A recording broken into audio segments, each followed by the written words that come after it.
Hello and welcome back to the My First Marathon podcast, where we interview runners in all stages of their running careers about their first time experiences to prove to you that anyone can run a marathon.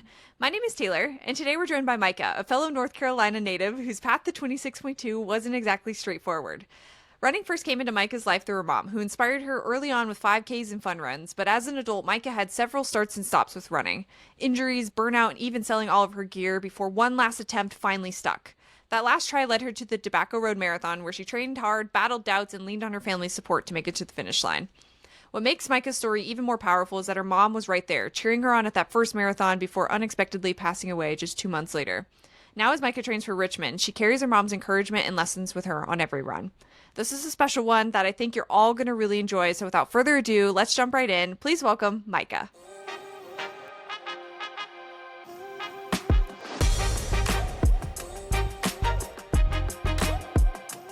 Myka, thank you so much for coming on the show. Super excited to talk to you and break down your running journey. We're both North Carolina natives, so that's super fun. And you ran your first marathon local, so excited to hear about it. But first, just thank you for coming on the show, and I'm excited to talk to you. Oh, thank you for having me. Awesome. Well, cool. Well, we'd like to start from the beginning. So how did you get into this crazy world? Where did movement start, running start? How did we get here?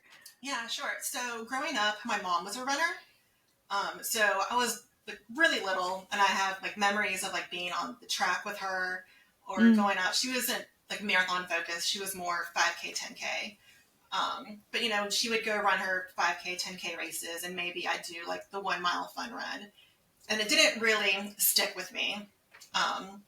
As a child, I didn't keep up with it. And so then later as an adult, probably 12-ish years ago, I just got it in me to maybe I'll try running. And one reason for that is because I used to be a heavy cigarette smoker. Someone told me oh, you should start running because that'll kind of help repair some of the damage to your lungs Sure. for the years of smoking. So I started running.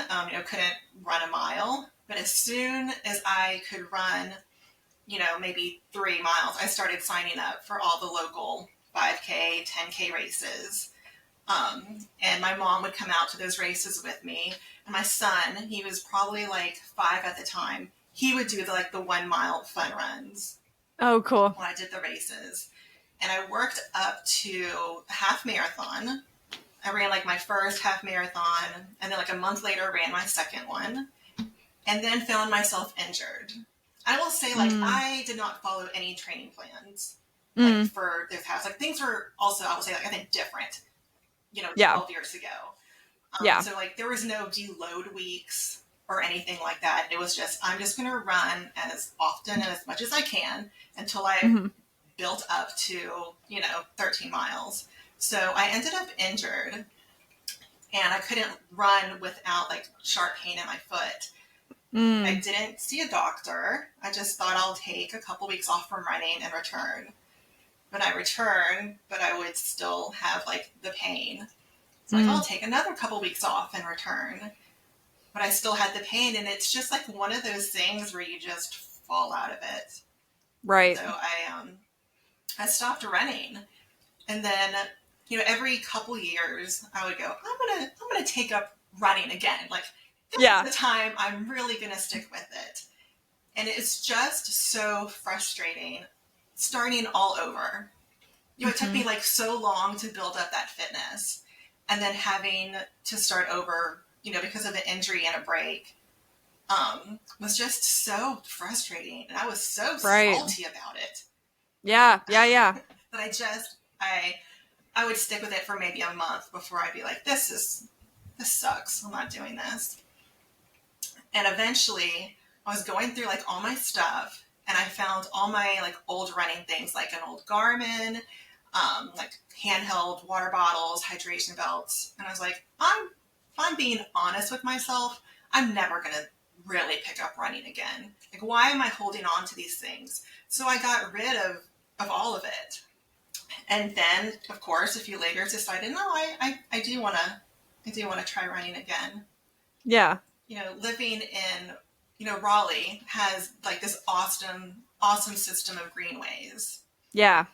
Really lucky. Oh God. Yeah. I love it. So grateful. And I Yes. live like right next to one of the greenways, and I got in the habit of like, going for a walk, a couple miles, every day after work, and you see like people running. And I thought, maybe, maybe I'll try running like one last time. And Yeah. so this was a few years ago, and this is the time that it actually stuck. Cool. Yeah, yeah, I love that. I actually love that you've had like different seasons, of like trying to get back to running, trying not to get back to running, trying to get back to running. I guess what do you feel like made it stick this time compared to other times that you've tried it, and it hasn't stuck? Oh, that's a good question. One thing is, when I tried again as an adult and I would go to these races and I'd run the 5K, 10Ks, and then my mom would be there and she would take my son on the fun runs. And that was like such like a special time. And now like running again, it was something that like I could talk to my mom about. And it was like just a really nice thing that helped like make us closer. Yeah. So I think just coming back to that was something that really helped. Yeah. Yeah, no, and that's so important. My mom's training for her first marathon right now, so I'm getting to go through that a little bit right How now too. And it's so fun, exciting. like when you have that, that commonality you can talk about, somebody that you can like share your goals with, and they understand you, especially like being your mom. Like it's a really cool Yes, and experience to be able to go through it together. yes, and like having that goal. I always need like Yes. something to like that I'm working towards in life. And Yeah. yeah, I think I really needed a new goal, a new something to work towards. And also running is just so awesome. Like it's so, I think, good for like your mental health. Like I Mm-hmm. have a lot of anxious energy in me. Mm-hmm. And if running just really helps like cool that cool that down a bit. Yeah, it's so funny though. Like I kind of was similar where like I had a couple seasons of running where I would come to it and then I'd pull away from it. And it's so funny how you can flip that script from like I really don't want to start over like in your case, or like I really don't like it. It doesn't feel good. It's like I don't feel good about it. To one day it's like everything to you, and it helps with anxiety, and it helps you through tough moments. So I don't know if you remember, but like did you have a moment like that where it just all shifted for you, where you were like, this is my thing, it helps with my mental health, it helps with my anxiety, like this is what I want to keep doing? Yeah, yeah, definitely. I was like coming back from runs and I'm like, this is something the way I felt afterwards, like I feel accomplished. And I would run in the morning, so it's like I'm setting my day up like with a win. Yeah. I've already accomplished something. I went on a run, and then I've got like that anxious like energy out of me, and it just Yeah. it's so helpful. So helpful. Yeah, totally agree. Well, cool. Well, you said you were looking for a new goal. Was that the marathon? Was that what you were thinking, or when you returned to running, like what were the goals that you had in mind for yourself in running? Oh man, first I just wanted to run a 5K again. Yeah. So I ran the Night of Lights. It's like a 5K they used to do here at the park with like Christmas lights, and it was such a good experience. So I'm like, okay, I'm going to run a half marathon again, and I want to beat my time from 12 years ago. Mm. So I signed up for the City of Oaks half and trained for that. And my mom was so excited that I was like running again. She came up from Florida to like watch me cross that finish line. And the race went great, and I did beat my time from 12 years ago. So I Nice. was super stoked about that. And yeah, then I was like, well, maybe I should move this up and try to run a full marathon. And the other time I took up running, the first time, and I ran those two halves, at that time, I never wanted to run a marathon. Like that was not like an itch I had to scratch. Like if someone Yeah. had asked me, I would have been like, well, like never say never, but that's a hard, like, maybe, likely not. Yeah. But something about this, like I just felt like I had hit like the goal of running another half. Maybe I'll, try and run a full marathon. So that's why I Yeah. thought, okay, I'm going to sign up for the Tobacco Road marathon here. And one thing about like taking up running now as opposed to 10 years ago, there is like so much more resources and like Mm. content about running. Sure. And so I really like dove into, when I first started thinking maybe I'll run a marathon, I really like dove into everything marathon related that I could, get my hands on. And there's a lot out there. Almost too much sometimes, I was going to say. Yeah. Like, there's a lot. It can get a little overwhelming. Yeah. But I decided I'm gonna run a marathon, and I told my mom, told my whole family. Like they're all super super stoked for me. But then as I'm like, getting my training set up, and I'm like consuming all this content, I was listening to this podcast, and this guy was talking about how people like rush into marathons too quickly. Yeah. And he was saying that, especially for like slower runners. And I'm not speedy. I'm like middle of the pack. Sure. Yeah. Maybe like back of the middle of the pack runner. Yeah. And so he was talking about how, like, and I want to be clear, this guy was not like hating on slower runners or trying to gatekeep like marathons. He was just saying, if you're slower, it's just a lot more time on feet, for training. Yeah, which is fair. Yeah. And he was like, if you can't, he even put a metric out there. He was like, if you can't run a 2-hour half, like you don't need to rush into running a marathon. Interesting. Yeah. Yeah. And when I heard that, I was like, well, I can't run a 2-hour half yet. Right. Maybe I should wait. And his whole overarching point, like the heart of it was like marathons are going to always be there. There's always going to be a marathon race to run. So there's no need to like hurry up and rush into this experience. Just like take your time, like maybe work on the smaller distances first, just like, as a precaution, just not so much time on feet and injury and whatnot. Yeah. And like, that made a lot of sense. And like, for me, like I couldn't run a 2-hour half, and I thought, well, maybe I should do that goal first. And I told my mom, like, oh, I was listening to this podcast, and I like went over all of it with her. I'm like, so, I think I'm actually going to wait on running the marathon. I'll just focus on a half or two, like this next year. And maybe like I'll do a marathon, like, 2 years, like the year after. And my mom just shat all over the idea. I really thought it made a lot of sense, but like her like demeanor just immediately changed, and she was like, no, that's stupid. I kind of love that. I kind of love that. If you want to run a marathon, then you just train and you run. Yes.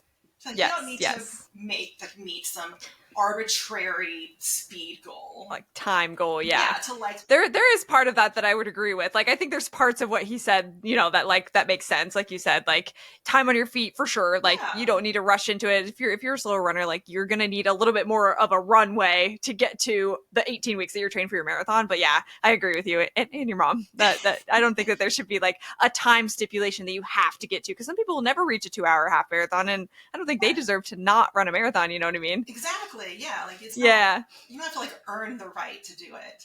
Exactly. Yeah. That's a great way to put it. My mom she was shot all over the idea. So I immediately backtracked and was like, okay, never mind. Yeah, scratch that. Yeah, I am absolutely going to run this marathon. Love that. Cool. And have you already signed up for it at that time, right? Yes, I was. Okay, cool. The tobacco half or the tobacco full marathon it's a long flat course. So I guess like, was there any reason for choosing that one specifically? Was it just local? Were you thinking about the terrain? Like anything particular with choosing the Tobacco Road Marathon? Number one, that it was local. I didn't want to have to deal with like travel, like adding that sort of like anxiety to race day. So I wanted Yeah. something local. My other like local option would have been City of Oaks, which is you know. I ran that one. No, I will never do it again. It's a fantastic race organization. Like, I'm backtracking, but it's a fantastic race organization. It's a great, like, if you want a race that makes you feel so good about the effort that you put in at the end, it's a really hard one, but yeah, I will never do it again. It's hilly and it's long and it can be hot. So yeah, it's Tobacco Road's a better first one for sure. Yes, Tobacco Road is supposed to be like fast and flat. And it's, Yeah. you know, it's on the ATT. And I thought, well, I'm doing all my training runs like on this greenway. So like that's pretty similar. You know, I just get on the greenway, like I zone out and run. So yeah, it'll be similar and fine. Yeah. Cool. So we landed on that one. And then what were you thinking for trading? Like what sort of plans were you looking into? What were you researching? Like, how were you piecing together the training plan for the marathon? Oh man, I did not follow a training plan. Like I should have. I had just finished up like running the City of Oaks half. And I like printed out a Hal Higdon like intermediate plan to train for the full marathon. But like where it starts, I was already running like 40 miles a week. So like where it starts, I would have been like 7 or 8 weeks already into the plan. And so Gotcha. I ended up like kind of using it as like a guide. Like I need to run like, you know, at least this many miles, and then sort of structure it towards like, okay, I've got like a midweek long run on Wednesday, like another one maybe on Saturday, and then my long run on Sunday. So I used that more as a guide and like a benchmark of like the absolute bare minimum that I would have to do. And I really like looking back on my training, like it was awful. One, like I think I ran too much. I didn't take like recovery seriously. And I think part of the reason I ran like so many miles, I peaked at like 60 miles a week, which I think is like a lot for like a first time slower runner. Sure. Yeah. But I think for me, because I was like slower, I had like an insecurity about that, you know, like the imposter syndrome. Like I'm not a real runner, but I'm going to run like a crap ton of miles to like make up for it. Cause like, yeah, I'm slower, but it's not because I don't work hard. Like, Right. Look at all this mileage I'm putting in. Right. No, that makes sense. So I used that as like a guide, and I just ran all the time. And then like I would do like a boxing class. Like I would run like 10 miles on a Saturday, do like a boxing class for an hour, and then like Sunday run like, you know, the 20 miler. And I did several like 20 milers and a couple 22 milers, which would take like half the day for like for me to get through. Right. And looking back on it, I'm like, I did not train, I think, like smart or efficient. I didn't do a proper taper either. I did like maybe a week. I mean, like I cut my mileage like the week before. Right. Like I think the weekend before the marathon, I still knocked out like 17 miles. And then like cut my mileage during the week, like a few miles. I didn't do like a proper taper either. So there's a lot of things looking back where I'm like, that was not the most like efficient way. Yeah, sure. I guess for your, like, how was your body feeling? Because that's like that's a lot of high mileage, and then you didn't really have a ton of time to like do the true decompress. You know, it's 2-3 weeks, whatever people do for taper. But how was your body feeling? Like, were you feeling the impact of all this mileage, or how were you adjusting? I was tired all I bet. the time. Yeah, I bet. Felt like trash all the time. I did not fuel properly, like in training at all. So, you know, I'd go out for like a long run and I would take like 2 gels.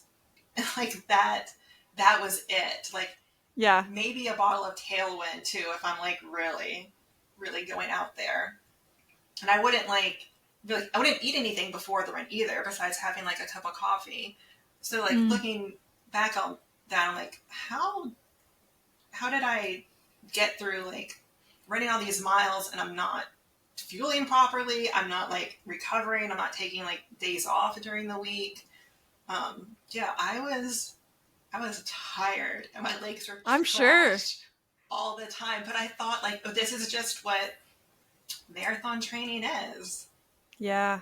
Yeah, you're just so naive to running, like when you're training for your first marathon. And I think it's like it's even more I guess unique is the word I'm coming to mind, but I'm sure there's a better word for it. But like because you had already had like a half marathon base and you had ran a few of them, so you were coming off of that experience. And I think even if you're coming in with a little experience, like the marathon's completely different, and you're still gonna be a new runner to the marathon distance when you get into that sport.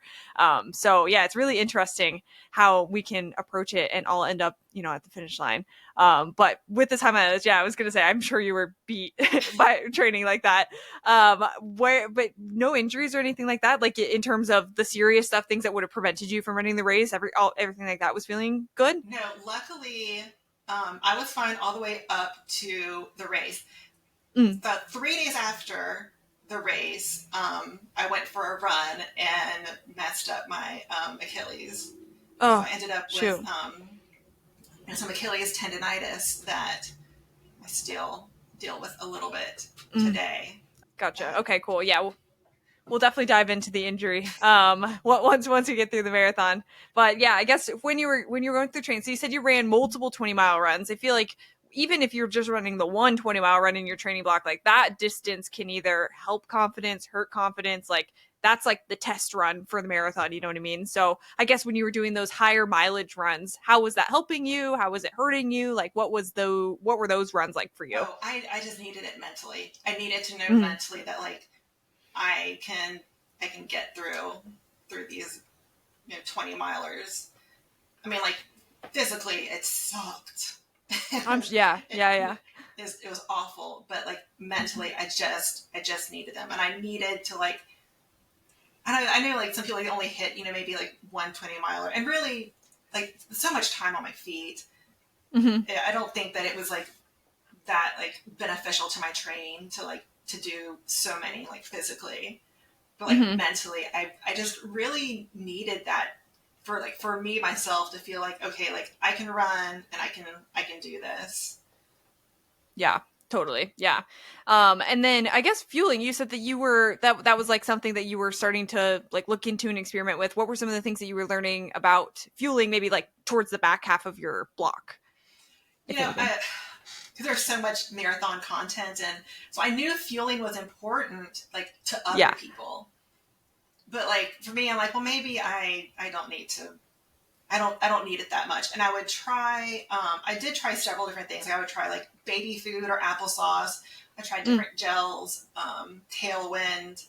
One like issue I have with fueling is that unless I am running like the easiest of easy paces, any fuel I've tried, I end up with like abdominal cramps. Yeah. And so like online, it's like, oh, you just have to kind of train your gut and like deal with it. But I don't want to. I know. I was actually just talking like on the episode I just filmed right before this one, we were talking about fueling and how much it sucks that that's like a whole other layer of marathon training that you have. Not only do I have to train my lungs, my legs, my mind, but now I have to train my stomach. Yes.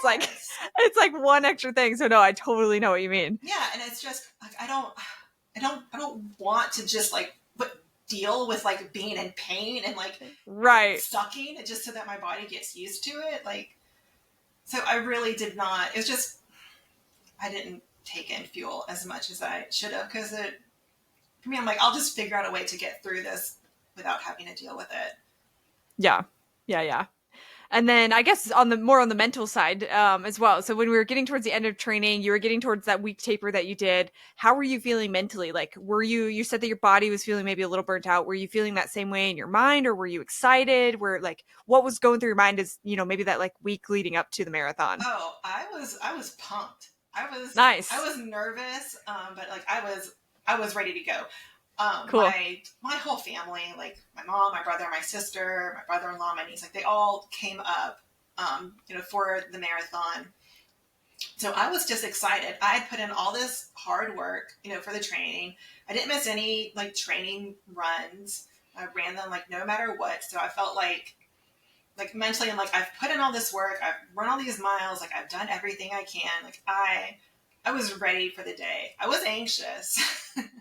Yeah. But I was excited, like mentally, like, okay, let's do this. Let's get it done. Yeah, yeah. Were you feeling like the taper crazies at all? I know you had a little bit of a shorter taper, but did you get like, were you feeling antsy that last week? Like just get me to the start line. Like, Yeah, let's do I this was thing. a little afraid that like my legs would forget how to run. Yeah, yeah, yeah. It's so funny. I felt like that too. Like I was like 2 weeks of like barely any running compared to what I've been doing can't be helpful. Like it sounds so counterintuitive. Yes, that is exactly what I thought and how I felt. I'm like, my legs are gonna forget what it feels like to Right. run if I taper too much. But now we know fresh legs Yes. do feel pretty good on race day. So, but yeah, so you were feeling good. That's good to hear. And then when I guess the couple days leading up, you said that you ran this local race because you didn't want to commute. I think that's really smart for your first marathon to like take that whole experience out of like the logistical experience out of the way. But what was race morning like? Like logistics, getting to the start line. How were we feeling? What did all that look like? Oh, I registered like really early, so I had a parking pass, which for this Nice. race is coveted. I got there really early. I mean, like way too early, just because I was anxious like that. And I was just like, I had all my gels and my family, we had put masking tape on like all my gels, and they had all written like something nice, Oh, that's like a sweet. nice, sweet, encouraging message. So I had those, and I was just ready to go. I do remember like being like hyper aware of my feet. Like I Mm. don't know how to explain this, but like my nerves like manifested into like just being hyper aware of like my feet, and like that they existed, and like that they were there. Um, it's very nervous, but I was excited. Yeah. I always say, like, once you get to the start line, once you're lining up with everybody, it's like this sense of, like, all right, I'm here. Like, there's nothing else that we could do besides just go. So Yeah. the anxiety, it's like, it hits its peak, and then it's like, all right, here we go. Like, we got to do this Now's the thing. time. Now's the time. Like, we got to go. So once you had the feeling of, like, we're here, we're at the start line, we start going. What was the feeling like? I've never been to the Tobacco Road Marathon, but I've heard, like, I know where the ATT trail is, and it seems like it'd be tough to have like crowd support. So fill me in on like what the race start line experience was like, what it was like getting going. Oh, yeah. So there isn't like a lot of like crowd support at the beginning. Uh-huh. Is there like people have to like ride the buses like to the That's what I start? figured. Yeah. So it's not. And really, that race is like not great for crowd support. I mean, period. Yeah. I guess to give like a little context, it's a long railroad trail. Like it used to be a rail. So it's just like a long like kind of flat, kind of has some sneaky inclines, but kind of flat stretch of just like trees on both sides. So Yeah. I'm asking these questions because I've always been curious. I haven't had anyone on that's ran this race, but I've always been curious about how the crowd support works out for that race and like how the start line works out, because it is just like you're surrounded by trees the whole time. Yeah, I mean, they give you a map of like, here's like, a few places, that you Yeah. can kind of access the greenway to. But so much of the race is it's just trees. Yeah. It's like, and that's it. There's not Yeah. a lot of crowd support. But yeah, the race, like it starts and it just like, you run out to the trail, you run out, you come back, run out, come back, and then go up to the finish. Okay. Okay. Cool. And yeah, I guess let's break down the race. So I always say let's break down the first half to start, but like you can choose what points you want to break, like spend a little bit more time on. But what was the first half of the race like for you? Okay, so like the weather was like a little warmer, and more humid than I had been training. Because I know I trained like all during the winter and then the races in March. Mm-hmm. So it was like a little warmer and more humid than would have been ideal, I think, for me. So I start out, and I started out too fast, of course. As we all do. Yeah. Yes, as you do. And the race is just, oh my God, it is. I thought, because I ran so many of my training runs like on the greenway, and I would just sort of zone out, and I thought like, oh, the race, I'll be fine on like a boring trail for a race. It was not fine. it is just, it just goes on like for forever. And Yeah. like mentally, I couldn't just like zone out. Also mentally, I'm like, my family's like, going to be waiting for me. So there was like sort of like a pressure there Yeah. to perform. But yeah, probably I went out too fast and pretty quickly. I would say probably within the first half of the race, I realized like I've gone out too fast. Mm. I have made a horrible, horrible mistake. And this is going to absolutely suck for the rest of the race. Yeah. And I couldn't get like my gels down. Mm. And I wasn't like really motivated to like take as many gels as I should have because I didn't want to get cramps. Mm-hmm. I did drink my Tailwind because I was doing like fine with that. And then I ended up texting my partner. I'm like, get another bottle of Tailwinds like ready for me, like wherever y'all can meet me because the gels aren't happening. I need some more Tailwind. Yeah. Well, at least you were getting some carbs in, because I know Tailwind's pretty high in carbs, right? Yes. That's their thing. Yeah. Well, that's good. That's good that you were getting something in your body. When did you meet up with them? Like, what mile were your family and your partner at? Oh my gosh, it was probably on like the second leg of like the out and back. So it probably was maybe like 14 or 15 miles. I remember feeling like crap, and like my pace sucked, but like I knew they were coming up, so I tried to really like hold it together. Like, yeah, I'm feeling great. Yeah, just long enough to pass them. Yeah. But then as soon as I passed them, I look at my watch and I'm like, oh, my pace just like it sucked again. But it was great, like seeing them all out there, cheering for me and cheering for all the runners that were out there. Yeah. So like the second half. Yeah, like there's a few like places where the trail, crosses a road. Like a volunteer there. The rare like volunteer would be like, "Hey, like you're doing good," and I'm like, "Oh, I really needed to hear that." Thank you so much. Yes, yeah, exactly. They come out and they're literally coming out of the woodworks at American Track and Trail. Like you're like, I haven't seen anybody for 3 miles. You are my best friend right now. Oh my god, a person. Yeah, right. That's so funny. But I'm sure like gosh, I'm sure in between those stretches where you were seeing people, that was just brutal. So I guess like what were some of the things that you were saying to yourself to keep yourself moving forward? Like mantras or just like out loud to yourself, inwards to yourself. Like what were you saying to keep yourself, pushing forward? There's nothing to it but to do it. I like that one. To it but to do it. I'm like, just keep going. And then I'm like, I'm looking at my watch and I'm like, okay, well there goes like all my time goals. just slipping away. So I'm like, all I have to do is finish.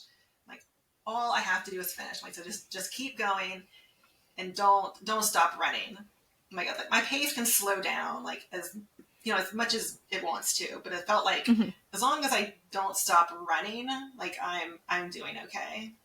Mm-hmm. Yeah, so for sure. I used that to sort of try to push through. And then like at mile 19 is where they have like the fun aid station where they have like bagels and cream cheese and like pickles and like cookies, and they have liquor. What? Yeah.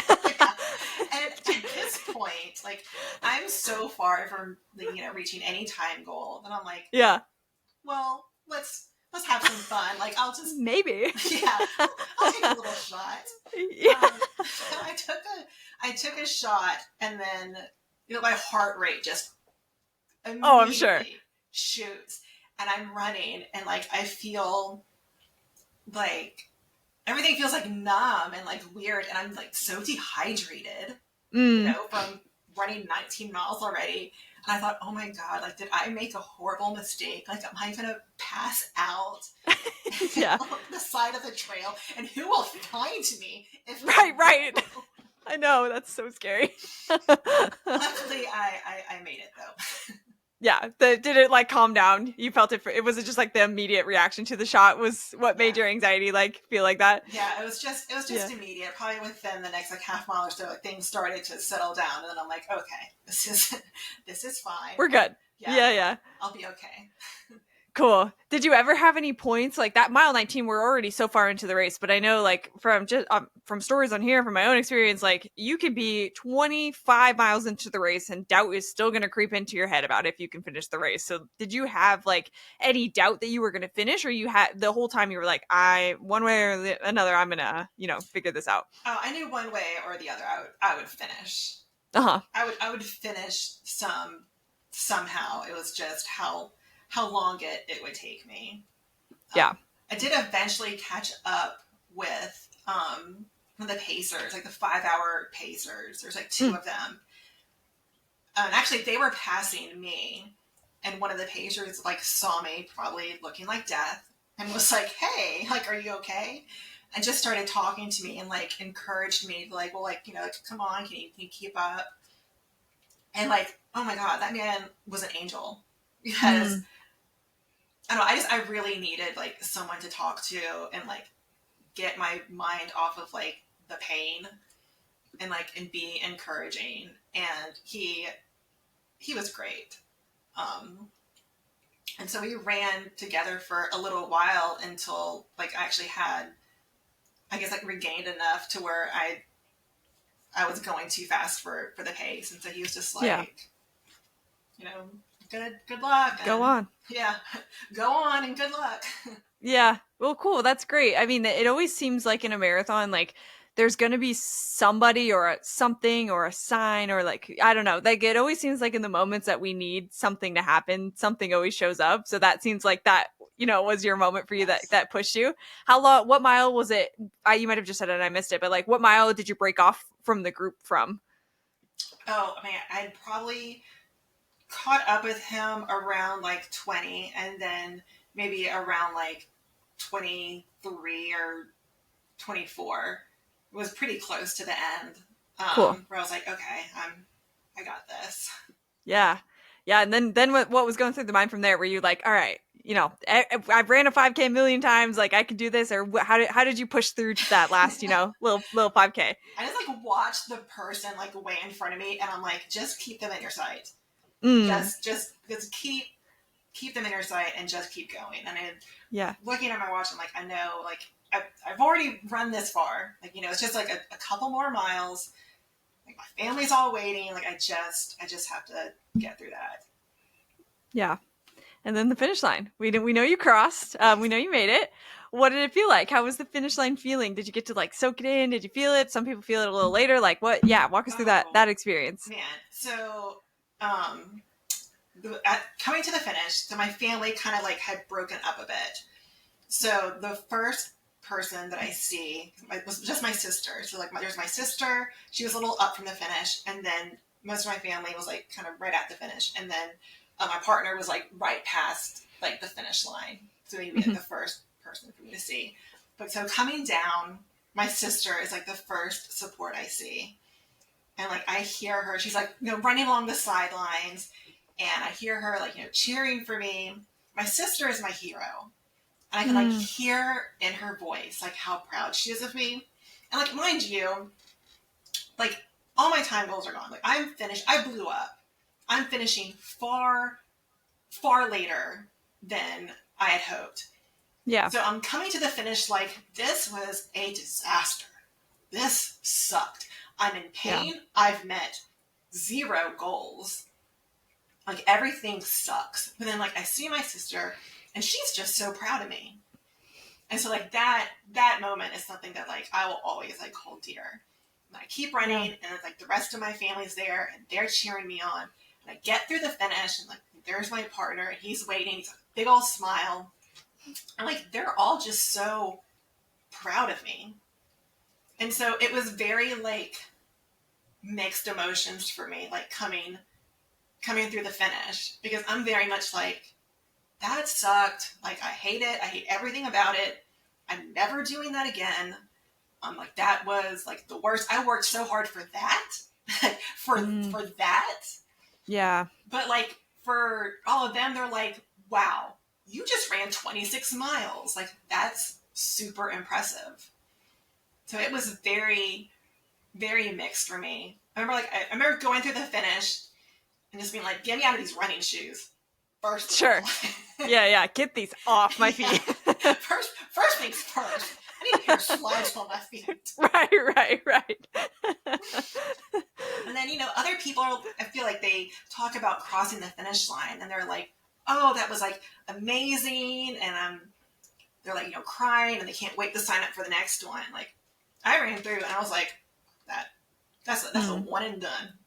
Like, yeah. We're not doing that again. Yeah.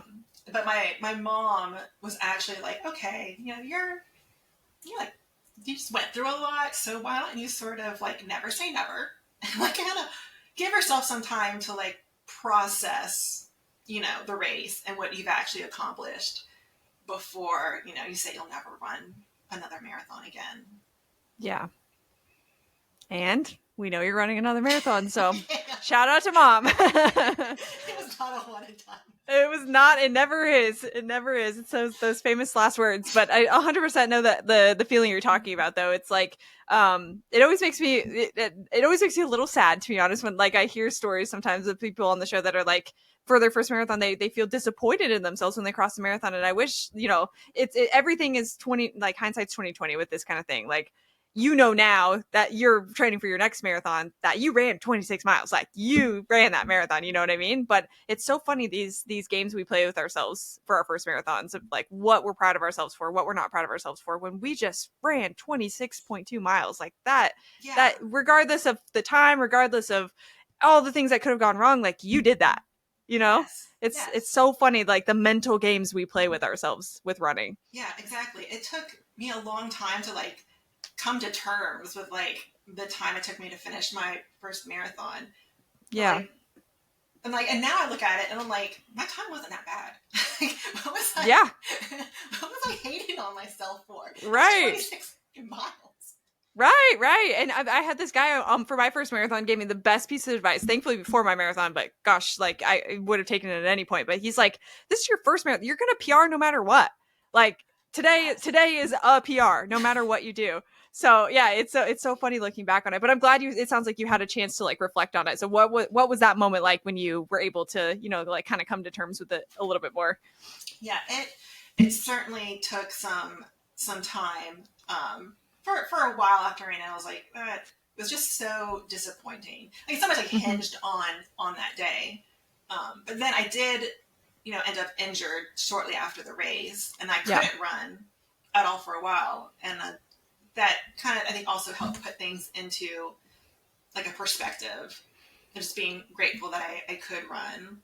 And also, like, everyone's like always harder on themselves. It's not like if someone else told me, oh, I ran a marathon in this time, I'd be like, well, that's slow. And like, you sucked. Like, right.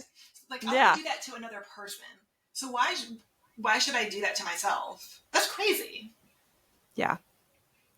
It's so, but it's easier said than done, but yeah, 100% agree with you. Like, yeah, we tell ourselves these stories, and like you said, you would I've met not a single runner out there that would point at somebody, like somebody I know in my real life, I should say. Like, there's some social media influencers that we will leave aside, but like there's no runners in my real life that would look at me and be like, that pace sucked.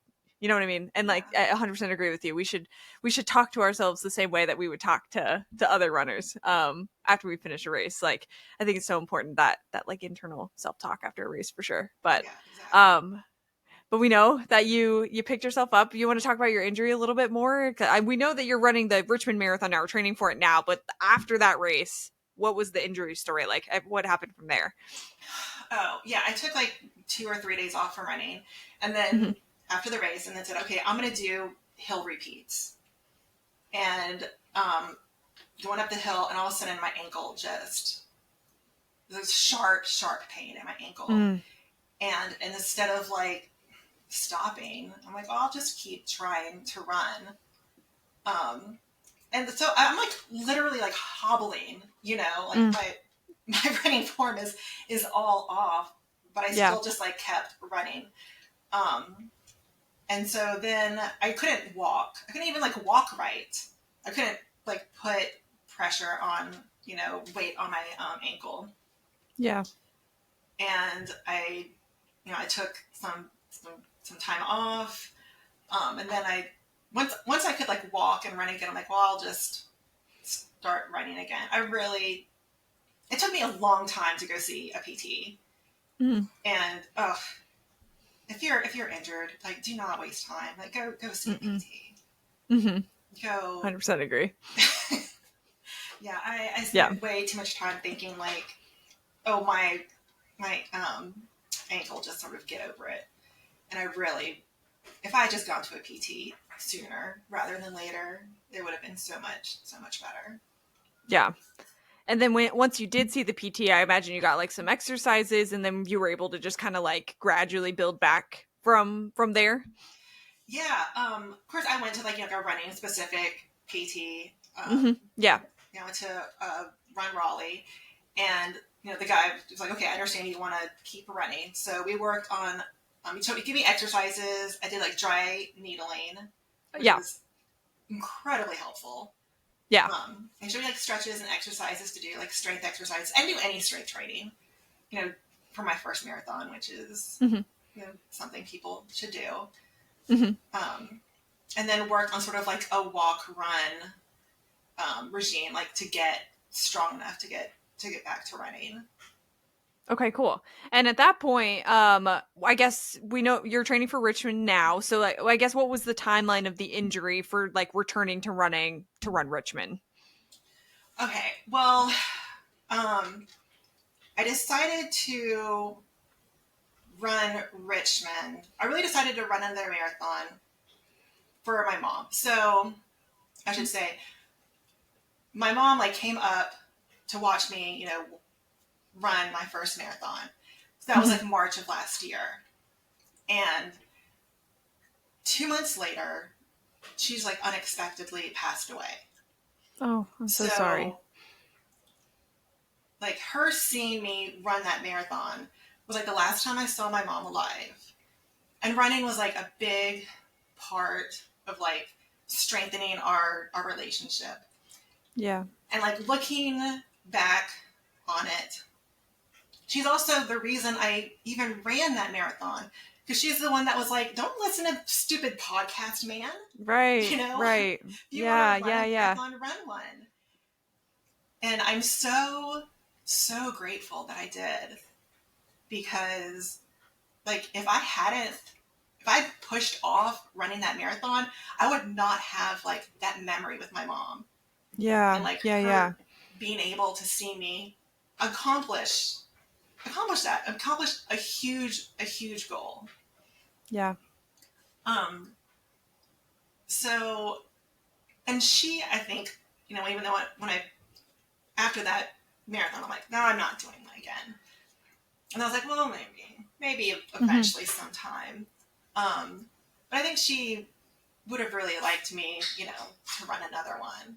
And so after she passed, and then I'm like reflecting on all of it, I'm like, I am going to run one more marathon. And I'm going to run that for mom. Yeah. Oh, I love that so much. I'm so sorry for your loss, but it sounds like she had an incredible impact on yourself, obviously, but your running journey. And I think that's really awesome that you're going to run Richmond for her.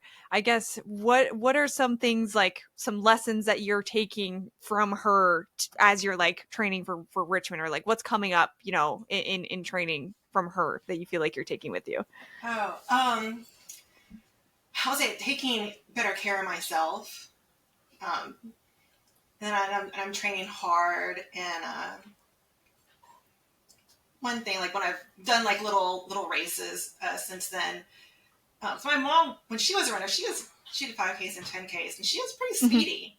She would always tell me like, just watch a person in front of you and just reel them in. And like once you reel them in, like get to the next one. So I think about that when I'm running, like just to find someone, try to keep up with them if I'm doing like some speed work, and just taking care of myself and just remembering her. And running was such a big thing in our relationship, and being able to like bond over that. It's like every training run I do now, like at the end I'm like, love you, mom. I like to like imagine that she's like hanging out. She's like watching me complete my runs, or she's like running alongside me. Yeah, I love that a lot. Yeah, you've got her with you, through those runs, whether you're solo, whether you're with a group, like you've got her. That's awesome. Thank you for sharing that. I guess like focusing on Richmond and the training that you're putting together for this race, what are some of the things that are maybe different or like I guess just like what's changing for this run? What are you feeling like you're maturing in or growing in as a runner overall training for Richmond? Oh, I am taking recovery more seriously. Mm-hmm. For one, I don't want to just torture my body through another marathon training block. So I'm definitely taking recovery more seriously. I'm doing strength training, kind of because I have to because of my Achilles. I don't enjoy it. Yeah, the typical runner, like, I guess I'll do it. I guess I'll try. I absolutely hate it. Yeah, but I hate being injured more. Yeah. So yeah, definitely strength training, and I stretch after my runs because that also has been really helpful for my Achilles. And I'm really trying to get this fueling thing down. Really trying to make my gut just deal with it. Do what you need to do. Yeah. Well, cool. Well, I think this is probably a good time to pivot over to our fun questions because we're going to talk a little bit about fuel. But we are going to talk a little bit more about, I think Richmond would be a good topic to talk about in our bonus episode. So after we get through the fueling and shoe questions, make sure you stick around or head over to the bonus for those, for us to talk a little bit more about Richmond. But since we're talking about fuel, what's working for you? What's not working for you? Like what are some of the things that you're trying to dial in right now? Okay, right now I'm using the ones that I can handle the most, Morton gels, and then the other ones are like precision gels. Yeah. Like the Mortons are like, I think both of them probably still give me like a little bit like stomach cramps, but it's not as much as like the Huma gels I was using before. One thing with the gels though is like some people can just like take them all back and like like 1 or 2 shots. Like I nurse the gel over like the course of a mile. And I think that also helps with like the consistency. If I tried to get down like a Morton gel all at once, I would probably choke. Yeah, it's a rough one. They're thick. Yeah. And Tailwind works pretty decent for me. But the problem with Tailwind is like I don't want to stop and like refill a bottle. Right. Right. It's not like super practical for like a race. So still it's a work in progress, it sounds like, for fueling. But I'm glad you're finding a few things that's working. I mean, it took me like, gosh, probably 2 years before I finally dialed in my like what I liked. And even then I'm terrified that one day I'm gonna wake up and be be sick of it, or it's gonna gross me out one day because I just have it like locked in. So I think it's like an ever evolving journey, fueling, race to race it's going to be different, but but you're trying stuff. That's the most important. Trial and error, figure out what works for you and stick with it. Yeah, the one thing that I do have that's tried and true is Pop-Tarts before my run. Love Pop-Tarts. Pop-Tarts are great. Yeah, those always work really well for me. Cool. Love that. And then for shoes, I didn't give this disclaimer for fuel, but I always give the disclaimer with this section. Like, this is all your own journey. We just said trial and error. Fuel is your own journey. Shoes are the same thing. Go get your feet measured, do your own thing for shoes. But what have you liked for shoes over time? I go between a pair of Saucony Rides and some New Balance 880s. Like my feet are like, they're wide. So really like the Sauconys, even when I order them in a wide, still aren't like as wide as I would like. New Balance is like a lot wider, so I like the fit of those, but I just kind of need to alternate between something. But yeah, I like those shoes pretty well. Every time I try something different, I just end up going back to them. Yeah. Once you find something, I always hate when a new shoe that I like comes out with a new version. I'm like, wait, no, the other ones were perfect. Like, we don't need it. We don't need anything new. But yeah, that's cool. So I love Sauconys. I've only tried New Balance's walking shoes. They're very comfortable walking shoes, but people come on the show and talk about them all the time. So I might have to give them a go as a running shoe. Yes, I love them. Cool. All right. Sounds good. We're going to jump over to the bonus. But Myka, for our regular listeners, thank you so much for coming on and telling your story. This was awesome. Thank you.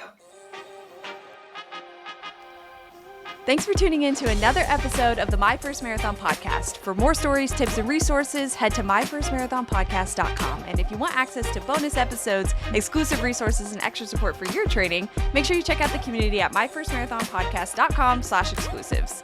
You can also follow along with us on socials, Instagram and TikTok, that's at myfirstmarathonpod. If you want to follow along with my personal journey, that's at tay.says. Whether you're training, recovering, or just thinking about signing up, you belong here. I'm so excited that you're here, and we'll see you on the next one.